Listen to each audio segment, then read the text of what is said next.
Since 1980, uh, I haven't, just as I was graduated from college, I haven't missed a single general conference.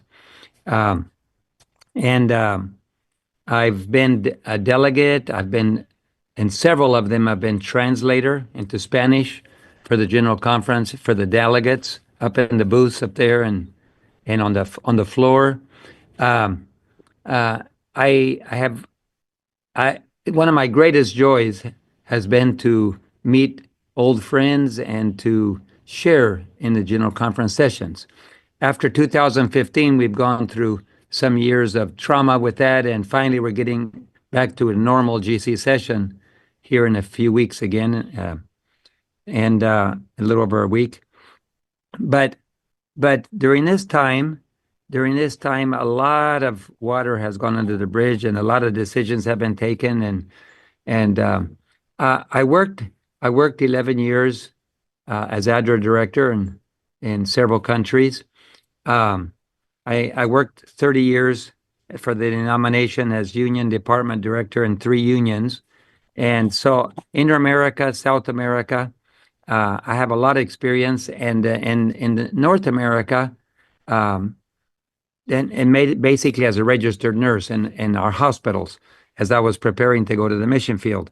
I've seen a lot of changes, and I've dealt with a lot of union presidents, division presidents, uh, general conference men. Ted Wilson was a personal friend for 24 years. We rode and saw each other around. And in 2010, when he made his very, very good opening sermon when he was elected GC president, man, I said, uh, sign me up. I wrote to him and I said, we have 300 or 400 missionaries, between 300 and 400. With that, what you preached, count us in. I mean, uh, we are soldiers and we're at your disposal to carry out this vision that you presented. And we met together several times, and he would always stand up for me. But then one day he sent a word to me that he needed to speak to me. And and then when we met together again, basically he said, uh, everywhere you go, you support the church, you support truth, the church grows, but you got a lot of enemies. And I can't afford to alienate division presidents and others, so I can't support you anymore. And so um, we haven't corresponded since, and he has signed Mike Ryan um, to be the vice president. And Mike Ryan came down like what's the word in English? Anyway, he came down really hard and harsh, and with the GC secretary, they came to see us, and um, basically we were asked to shut down our world operations, orphanages, airplanes, television networks. The television network, we have 25 different countries with television networks. Um, and and basically that's the one that has the biggest visibility. But as I've been sitting on union committees for so long and dealing with administrators, uh, I became very aware that there's a war. Obviously, the devil hates the Advent message. He hates our mission. Uh, and I really admire you for all the stick-to-itiveness that you've done in presenting this. We're right at the GC session a few days away.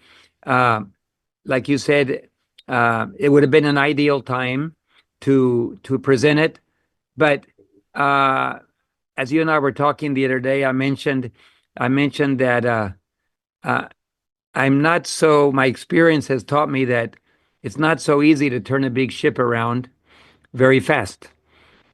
And if there's outside influences, like you mentioned, official relationships that have been signed with the UN, it's virtually impossible without taking severe hits, maybe losing accreditations, losing hospitals, losing universities, losing properties. In Mexico, for example, we signed an agreement uh, to all the denomination that we would work in harmony, uh, and we would never criticize another church or speak against another church. in order to be able to hold the property rights to our churches and universities. And so, if we go backwards on these official arrangements, we face the loss of assets massively. But that's what this last final struggle is about. This final struggle is about obey God and face the loss of assets, or obey man and hold on to them a little bit longer, because you're going to lose them anyway, and also your salvation.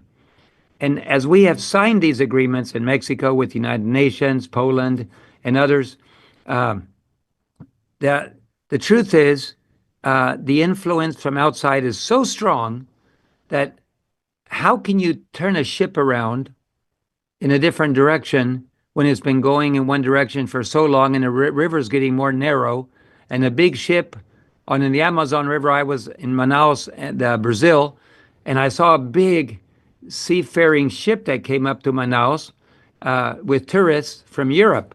And I said, that's amazing that they made it up this river this far. I mean, the Amazon River is the largest river in the world. But the further up you go, the more narrow it gets. And even though it's large, a big ship has to be very careful, lest you get into a tight spot, you can't turn around. And that's where we are right now.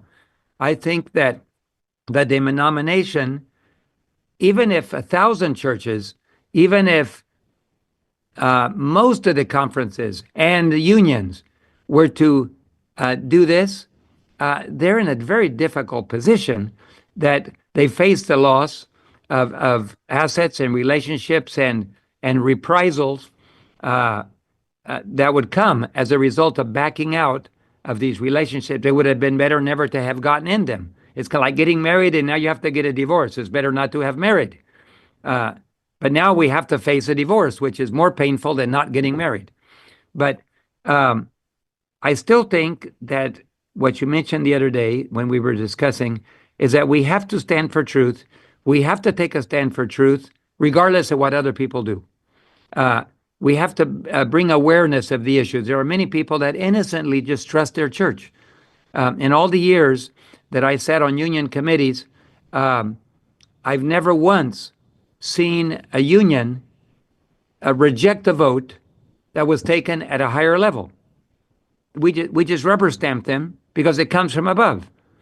And so, in all these years, not one single memory do I have of saying, this is not the right direction, we need to take a vote requesting them to reconsider. It's automatically accepted.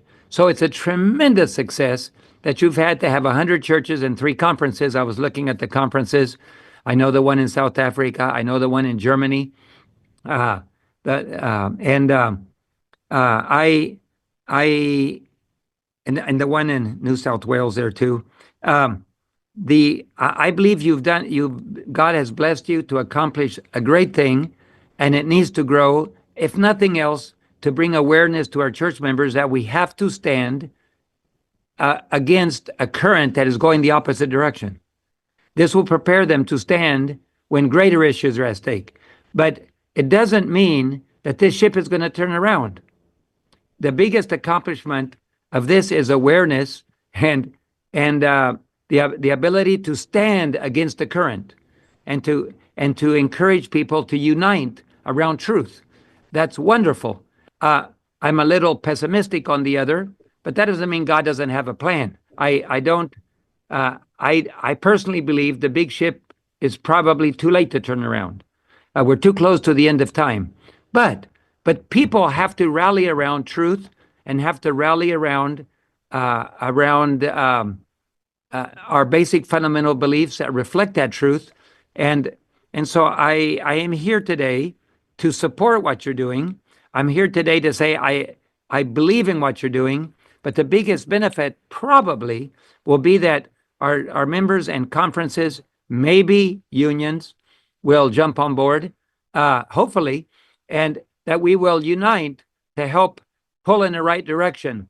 I don't know. I do know that it will not be, that if the GC were to reverse course, probably they would they would be attacked from every direction. The influences inside the church, there would be reprisals, there would be loss. But at the end, the mark of the beast is coming, and we're going to face a loss of everything, even our lives, in order to be able to stand for truth. So if we can't stand today, what are we going to do tomorrow?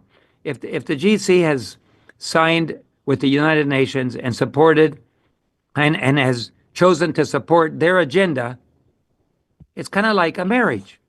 They have gotten married to Babylon. And it's a mix of church and state again, which is what we've always stood against. And they have now joined the state, and officially. And they've done it without the obvious permission of the church at session, the General Conference at session. So somebody is running things behind the scenes. And what Ted Wilson told me, I have to get along with the people that I work with.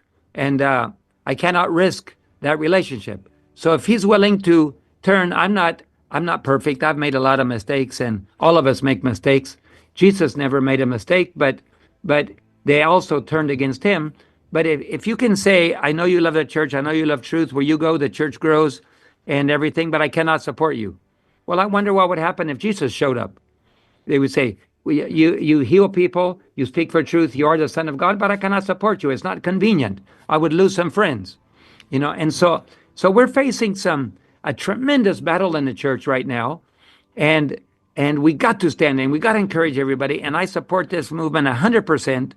I just don't believe that the organization will probably will not take the risk to cut relationships and to back away. But people have to learn to take a stand. And so I appreciate all you're doing. And I don't know where it's going to go, but I do know that we're going to face a great crisis very soon as to truth. Are we going to stand for truth and risk everything? And probably it will not be at a denominational level so much as it will be individual level. Individuals who have learned and took the risk, like you say, of standing for truth, they are in a better position to stand for truth in the future than those that don't do anything when a crisis comes and are afraid to take a stand for truth. We have to be able to stand. I'm so glad that conferences have made that stand. The Baden-Württemberg conference I know very well, and they've always been a conservative conference, and the union there as well has been more conservative than the North Union. And so whatever it takes to get us into action to support truth, let's go for it. But very soon the decisions will have been made, and you're going to go the direction. I'm afraid, I believe that most denominational positions have already taken a position that will be almost impossible to reverse. But you've shown that it is possible. You've shown that it is possible to create an environment where truth is evaluated and you can take a stand. Thank you very much. I just wanted to ask you what you felt, if you also believe that the biggest product from this will be for people to become aware and to be able to take a stand for truth.